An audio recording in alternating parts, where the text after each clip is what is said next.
안녕하십니까. 목회의 관점으로 본 요한계시록 이윤식 목사입니다. 22장 16절로 19절 함께 하겠습니다.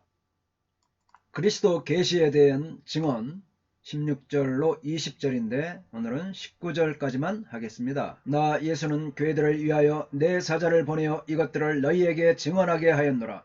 나는 다윗의 뿌리요 자손이니 곧 광명한 새벽별이라 하시더라. 에고 에스스 에펜프사톤 앙겔롬무 마르투스 레사이 휘민 타우타 에피타에스 에클레시아이스 에고 에이미 해 리자 카이토 에너스 다윗 호 아스테르 호 람플로스 호 프로노스. 나 예수는 너희에게 이것들을 교회들의 증거하도록 나의 사자를 보냈다. 나는 뿌리이고 다윗의 자손 빛나는 아침 이른 아침의 별이다. 본문은 1장 1절로 2절과 평행을 이루고 있는 또 하나의 본문입니다. 왕으로서 예수님은 왕적 권세를 가진 자신의 사자 곧 사람들에게 명령을 바라는 천사를 인증하십니다. 본문은 예수님과 하나님과 예수님 간의 연합을 강조하는 또 하나의 본문이죠. 그리고 이 메시지의 목적이 증언하게 마르틸사이 증언하게 있음을 분명히 하고 있습니다. 예수님은 교회 중에 있는 자들에게 이것들을 천사들에게 보내어 증거하십니다.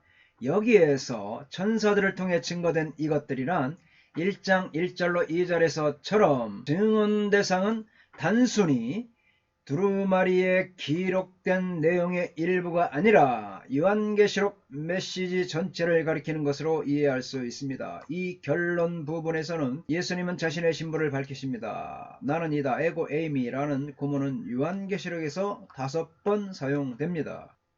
예수님은 다윗의 뿌리요 자손인데 5장 5절에서도 마찬가지이며 이것은 이사야 11장 1절과 10절 이새의 뿌리에서 나서 만민의 기치로 설 것이요. 여기에서 파생된 군사적 은유입니다. 유대인들에게는 원수들을 파멸시킬 전사 메시아를 의미했습니다. 다윗의 뿌리는 악인들의 심판자가 되시지만 동시에 다윗의 자손이라고 본문은 덧붙입니다. 두 번째 호칭은 뭐냐? 광명한 새벽별입니다. 호아스테르 호 람프로스 호 프로노이스 메시아 사상을 이것은 담고 있습니다. 이 호칭은 마지막 때에 메시아 왕이 원수들에게 승리를 거두는 것에 관한 구약의 두 예언이죠. 민수기와 이사야 를 결합시킨 것입니다. 예수께서 이 이름들을 현재 자기 자신에게 적용시키는 것은 그분이 이미 그 예언의 성취를 시작하셨다는 것을 증명합니다. 별은 유대 문헌에서 기대되는 다윗 계통의 왕에 대한 친숙한 상징이었습니다. 그런 의미에서 예수님은 십자가상에서 죽으셨다가 부활하신 주님만이 역사의 유일한 주이시며 그분이 메시아적 통치를 통해 죄로 어두운 세상을 물리치고 오직 의와 평강만이 다스리는 종말론적인 새 시대의 여명이시다라는 것이죠. 별은 유대 문학에서 미래에 있을 다윗 가문의 왕에 대한 친숙한 상징이었습니다. 새벽별은 환란의 긴 밤이 끝나고 새로운 종말론적 날이 곧 동틀 것이라는 약속입니다. 17절입니다.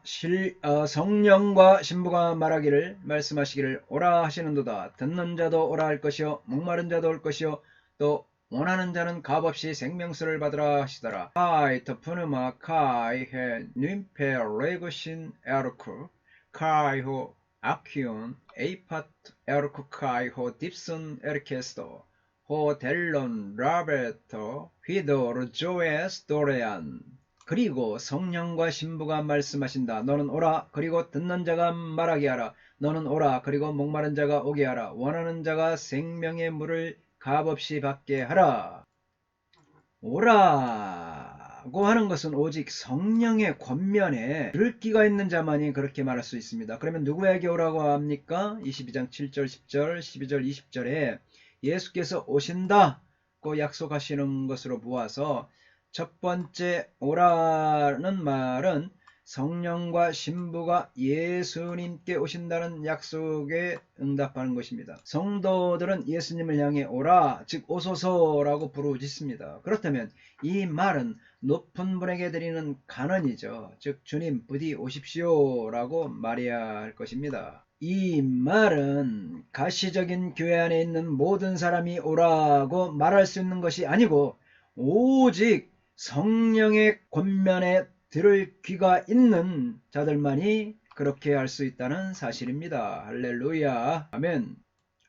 두 번째 오라는 듣는 자를 향하여 주는 말입니다. 이것은 요한계시록을 듣는 교회 전체를 향하여 주님께서 다시 오신다는 약속에 대해 주님을 향하여 마땅히 오십시오 라고 말해야 한다는 명령인 것이죠. 성령과 신부가 주님께 직접 오십시오 말하는 것이나 주님의 재림 소식을 들은 교회에서도 그렇게 말하도록 독려하는 것은 지극히 합당합니다. 성령은 진리의 영으로 주님을 증언하는 일을 하시기 때문입니다. 요한복음에 나오고 있죠. 요한계시록의 내용이 최종적으로 이루어지는 것은 예수 그리스도의 재림 때 발생할 것으로 주님의 재림은 요한계시록에 언급된 계시 내용을 성취하는 데 필수적입니다. 성령께서는 말할 수 없는 탄식으로 종말의 도래를 강구하십니다. 오지만은 듣는 자는 1장 3절 또 22장 18절에서 예언을 듣고 2장 3장에서는 편지를 듣는 현재의 교회를 가리킨다고 보고 있습니다. 즉 최후의 교회와 현재의 교회가 독자들에게 그리스도께 나오라고 초청한 것으로 보았습니다. 세 번째 오라 요청은 예수께서 재림하시기 전에 사는 사람들을 향하여 구원에 참여하라는 요청으로 이해해야 된다. 구원에 참여하라. 그리스도 안에 있는 구원의 복에 목말라 하는 사람이 있다면 생명수를 받으라는 초청에 귀를 기울이라. 오호라. 이사야 51장 1절입니다. 오라 너희 모든 목마른 자들아 물로 나오라. 돈 없는 자도 오라. 너희는 와서 사 먹되 돈 없이 값없이 와서 포도주와 젖을 사라.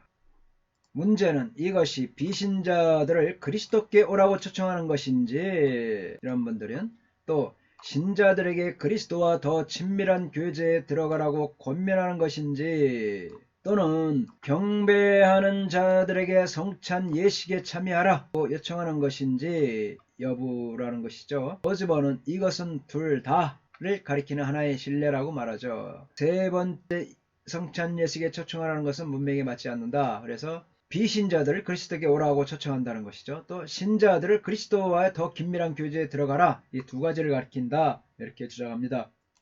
그래서 본문은 구원받지 못한 자들에게 주어진 선교 모티브의 한 부분이고 동시에 그리스도인에게 더 깊은 헌신 속에 들어가도록 촉구하는 인내 주제의 한 부분이라는 것입니다. 그래서 이것은 요한계시록의 핵심 목적 가운데 하나로 딴 길을 가고 있는 교인들, 에베소, 버가모, 두아디라 교회에서 니골로당에 가담한 교인들, 또 사대교와 라오디게아 교회 교인들과 같은 그들에게 돌아오라고 촉구합니다.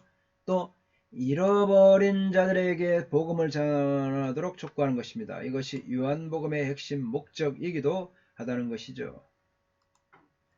18절 내가 이 두루마리의 예언의 말씀을 듣는 모든 사람에게 증언하노니 만일 누구든지 이것들에 더하면 하나님이 두루마리에 기록된 재앙들을 그에게 더하실 것이요. 마르티르 에고 판티토 아콘티투스 도구스테스 프로페테이아스 투 비블리우 투투 에안 티스 에피데 앱아우타 에피데세이 호데오스 앱아우톤 타스 플레가스 타스 게그렘멘나스 엔터 비블리우 투토 내가 이 두루마리의 예언의 말씀들을 듣는 모든 자에게 증거한다. 만일 누구든지 그것들 위에 더한다면 하나님께서 그 위에 이 두루마기에 기록되어 온 재앙들을 더하실 것이다.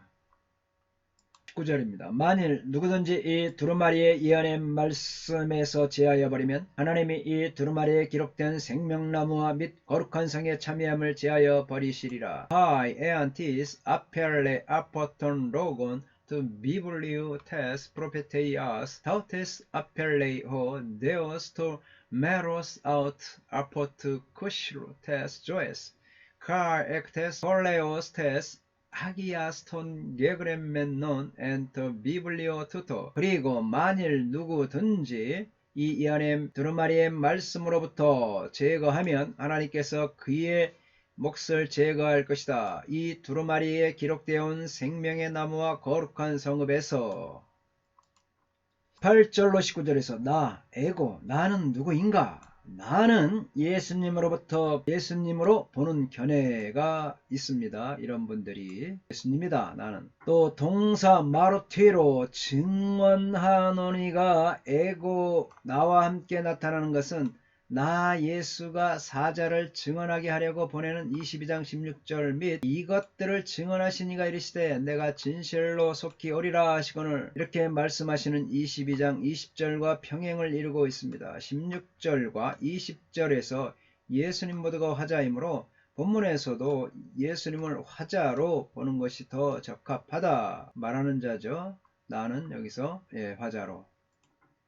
이 두루마리의 예언의 말씀을 이것은 이 책의 예언의 말씀들이라 라는 의미를 갖습니다. 18절이 증거하고 있습니다. 마르투레오라는 단어는 강력한 법적 의미를 지니고 있습니다. 이것은 맹세 공식이라고 불리기도 하겠죠. 이러한 표현의 목적은 예언의 진실성을 더욱 강조하기 위한 것입니다. 이러한 표현의 목적은 예언의 진실성을 더욱 강조하기 위함이죠. 증거의 내용은 구약 신명기서가 배경으로 작용하고 있습니다. 하나님의 계시의 말씀을 가감하는 것은 우상 숭배가 유일하신 참 하나님에 대한 경배와 양립할 수 있다는 거짓 가르침을 받아들임을 의미하고 있습니다.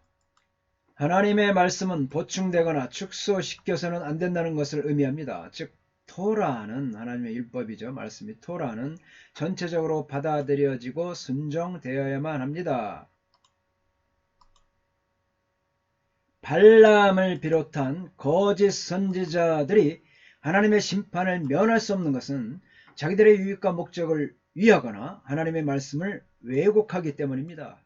이러한 경우가 에베소 교회 니골라당 혹은 또 버가모 교회 니골라당과 같은 발람의 교훈을 지키는 자들이나 두아디라 교회의 거짓 여선지자 이세벨과 같은 자들에게서 나타납니다. 위에 요한계시록 말씀의 본래의 의도는 바로 여기에 있습니다. 곧 요한계시록의 말씀을 자신의 욕심을 쫓아 마구자기식으로 왜곡하여 하나님의 교회 공동체를 애롭게 하는 것을 경계하는 것입니다. 감사합니다. 다음 시간에 뵙겠습니다. 건강하십시오. 그러므로 위에 18절 19절의 말씀으로 인하여 요한계시록을 해석하는 작업을 위축시키거나 중단하게 할 수는 없는 것입니다. 더하는 자 박윤선, 사람이 자기 마음대로 성경의 말씀에 무엇을 가감하여 성경을 사람의 일과 같은 권위의 수준에 속한 줄로 생각하는 것을 상징한다. 명색이 신자이면서도 하나님의 예언을 믿지 않으면 결국 불신자의 처우를 받게 될 것을 의미하는 것이다. 서건태, 계시록은 결코 사람이나 유전, 교회의 결정에 의하여 권위가 부여됨이 아니라 계시, 성경 그 자체가 스스로 신적인 권위를 보유하고 있음을 상징한다. 핸드릭슨, 계시록에 뛰어난 영광의 말씀을 듣는 자나 읽는 자가 단 한마디라도 더하거나 감해서는 안 되는 것에 대한 경고를 상징한다. 알포드, 하나님의 영원하신 말씀을 변경할 수 없음에 대한 엄숙한 경고를 상징한다. 디레드, 더하는 자란 그의 메시지에 대한 도덕적 곡해나 악용하는 자이며 제하는 자는 요한의 예언의 말씀을 악용하는 자를 상징하고 있습니다. 하나님의 말씀에 대해 해석상의 차이나 이해 부족으로 인하여 예언의 내용에 자신의 생각과 신학에 맞추느라 의도적으로 무엇을 더하거나 그 예언에서 어떤 내용을 빼버림으로써 하나님의 말씀을 왜곡시키는 것은 교만입니다. 이것은 마음이 강팍하여 성령을 거스리는지에 해당합니다.